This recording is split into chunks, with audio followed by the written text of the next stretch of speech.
The new Williamson County Sheriff is taking more action to show his office won't be like that of his predecessor. We've been following Sheriff Mike Gleason since his election win over the indicted former Sheriff Robert Chody. When Sheriff Gleason was sworn in at the beginning of the month, Texas Rangers were investigating 5 excessive force cases involving the Williamson County Sheriff's Office. Gleason announced his department would open an internal affairs audit into those allegations. We've now learned one of the deputies at the center of those cases is back on the job. In October, a Williamson County grand jury indicted Christopher Pisa on assault and official oppression charges. They stem from a 2019 traffic stop. The indictment alleges Pisa pulled a woman's hair and pushed her through her during what his attorney calls a physical altercation. He's back at work on administrative duty while he awaits trial. KXAN investigator Jody Barr talked with the sheriff and asked how bringing the deputy back is still moving the department forward. Bringing this deputy back, how do you justify that?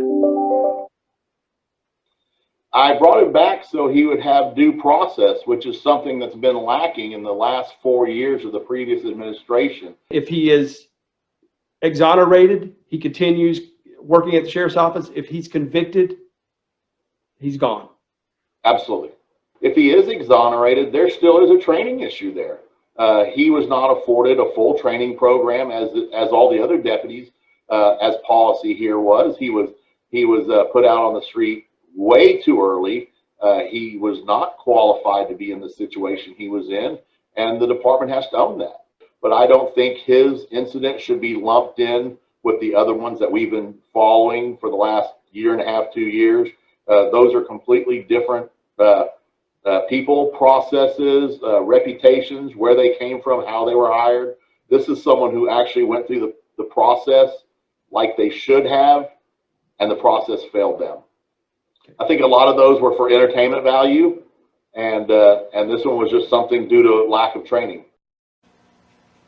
Another of those use of force investigations brought indictments against former Sheriff Robert Chody and the county's Attorney's General Counsel, Jason Nassour, both indicted on 1 count of evidence tampering in the Javier Ambler in custody death investigation.